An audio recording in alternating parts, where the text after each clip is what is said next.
my friends, it's your old pal Jordan the Lion. How are you all doing today? I hope you said great. I'm doing great. Today we're gonna have a great day because we are going to reflect on the great life of Archibald Leach, also known to us as the great Cary Grant. Daze with Jordan the Lion, it begins right now in Davenport, Iowa. Now, Cary Grant does not have a grave. He did not want one. When he passed away, his ashes were scattered in the Pacific Ocean, but his life ended here in Davenport. I always loved Cary Grant and Arsenic and Old Lace and Charade, To Catch a Thief. So here we are at the Adler Theater. And the date was November 29th, 1986. Cary Grant was in town. They were having the Festival of Trees, and he had been doing a one-man show that he had been taking around for several years called A Conversation with Cary Grant, and he had never performed it here. This is his first time to Davenport, and this theater had just been renovated, so he was coming to be kind of the centerpiece of the festival by doing his one-man show, which was basically he would show clips of his movies and take questions from the crowd. I was kind of hoping they would have some sort of little dedication or a plaque or something mentioning this, but unfortunately, no.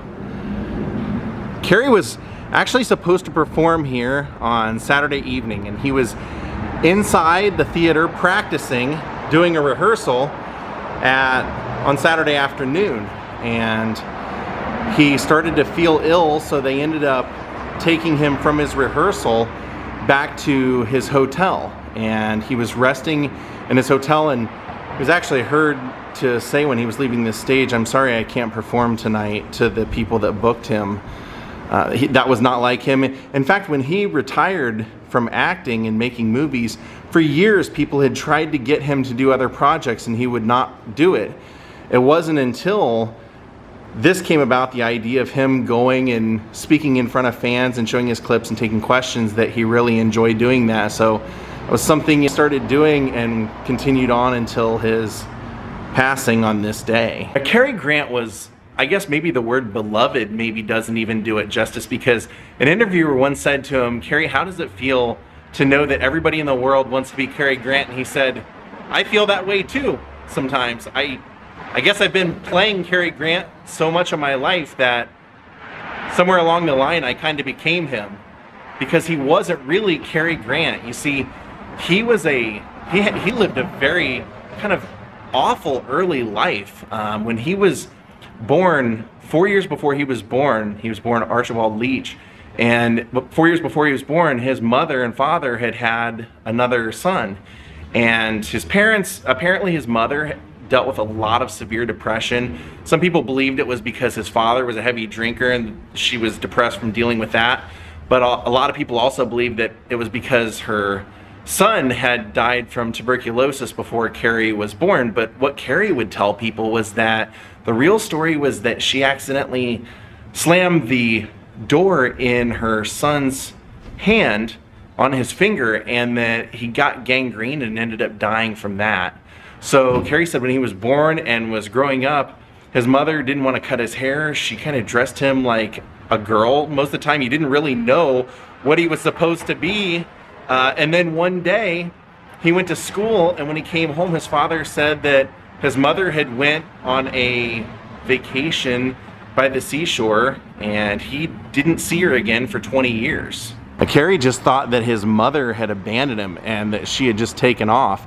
And he was sent to live with his grandparents, and his father got remarried and had a new family while he had sent Cary's mother off to a sanatorium, and she was locked away there until Cary found out about her that 20 years later. Now Cary, living this crazy early life, ended up at the age of 14 lying about his age, saying he was 16, and he went off and joined Bob Pinder's comic group, and they taught him how to walk on stilts and acrobatics and how to perform.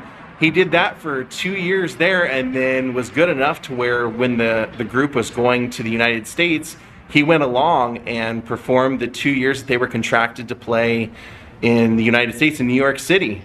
Now while in New York, once the show had wrapped and everything, he decided he wanted to stay and he wanted to become an actor. And so some of the friends that he had made helped him get into plays and musicals, and he got into 2 musicals and was discovered and got a contract with Paramount and ended up moving out to Los Angeles. They put him in a couple of things, and Mae West saw him and she wanted him to be the lead in her movies, and he ended up having the start of a successful career there while also being married. He would actually be married several times in his life, and during the time at the studio, he was living, before he was married, with Randolph Scott, and there was always a rumor that they were in a relationship in closeted form, and his daughter and his first wife would both say no.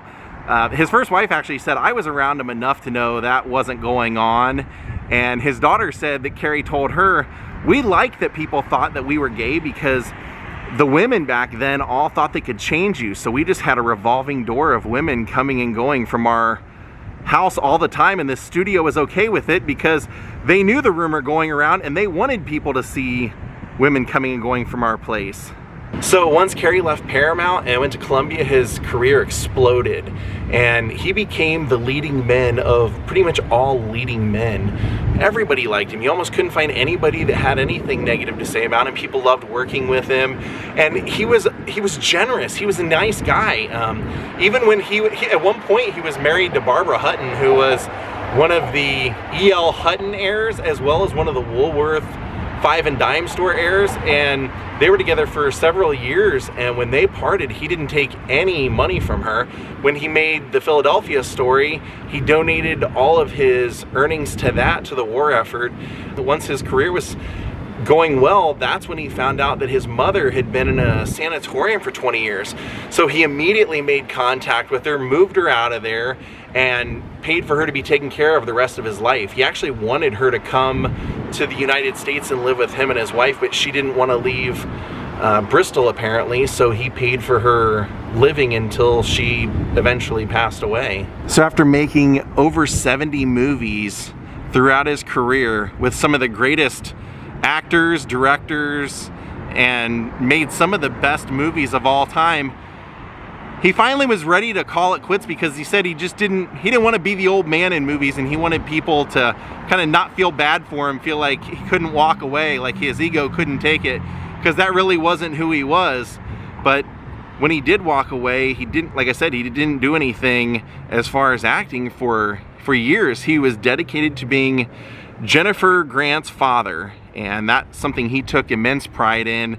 And it was funny, I had read a book that one of his girlfriends, I think her name was Maureen Donaldson if I remember right, had written about her time with him, and he had all kinds of kind of wacky philosophies on things in life. But when you heard his philosophy, in many ways you were like, I can see that, I get it. If you're looking at it from his perspective, I totally can see that. One of the things that Cary would tell his girlfriend was that he believed, after working with Mae West for 2 movies, that he was completely convinced that she was born a man, or that she was a hermaphrodite, because too many things about her, the way that she behaved, he said, just struck him as more manly. And then one of the other things that he said was one of his wives had turned him on to dropping acid, and with a Dr. Hartman, and he did that over 100 times, did LSD as a therapeutic way of dealing with his childhood, and he believed in it so much.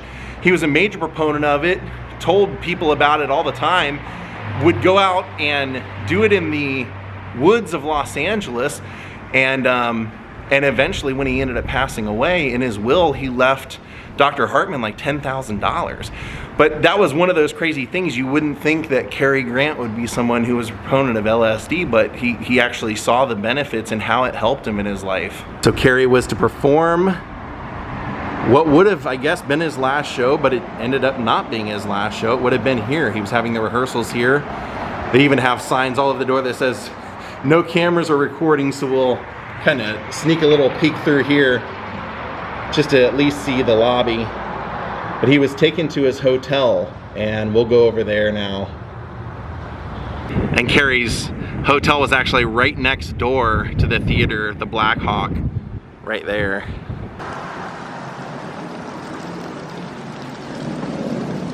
So Cary was brought over to his room here, in the early afternoon of that Saturday, and then stayed in his room, and what went from feeling bad turned into a stroke.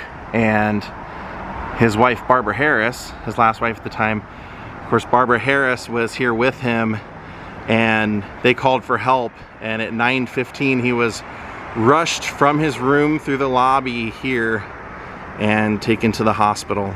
Actually found a photo of Cary being wheeled out of here. I want to see if maybe we can match it up in the lobby. So it actually looks like it would have been right here.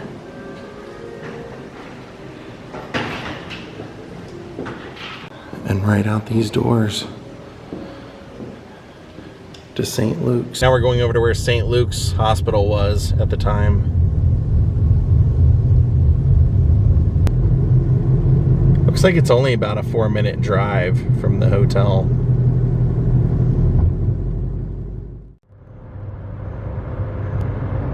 It looks like it would have been located at what is now the Palmer College of Chiropractic.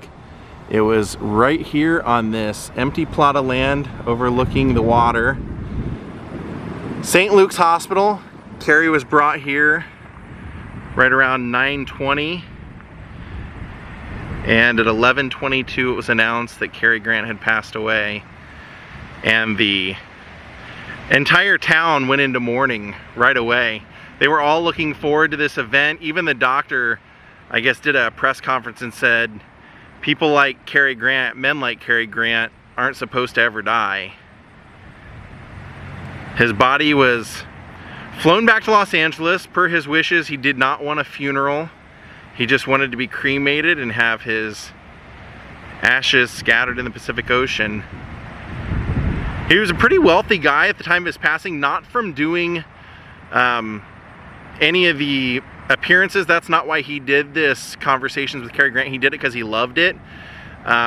He was wealthy because he was friends with Howard Hughes, who gave him a lot of good financial advice, as did Randolph Scott. And so he made a lot of money from that and made a lot of wise investments and a lot of wise deals when he was making movies. One of those things that he did that was very wise was that he made a deal to get a copy, a reel of every movie he had ever made, and where he owned it.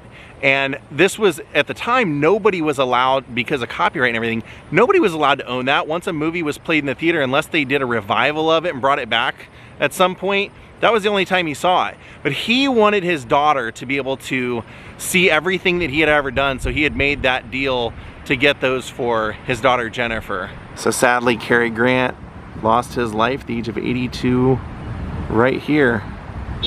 Would have been right here on this plot of land. All right, my friends, I want to thank Donna Catherine for becoming my newest Patreon, and I hope you're all Cary Grant fans. If you are not, go watch some Cary Grant. You'll become a Cary Grant fan. But if you want another great story, look up Rob Lowe and Cary Grant on YouTube and listen to how Rob Lowe watched his first performance on television at Cary Grant's house and what Cary Grant's advice to him was. Thank you all for watching. We'll see you all next time. Have a great night. Please hit the like button, please subscribe, and please ring the bell for notifications. Have a great night, and goodbye from Davenport.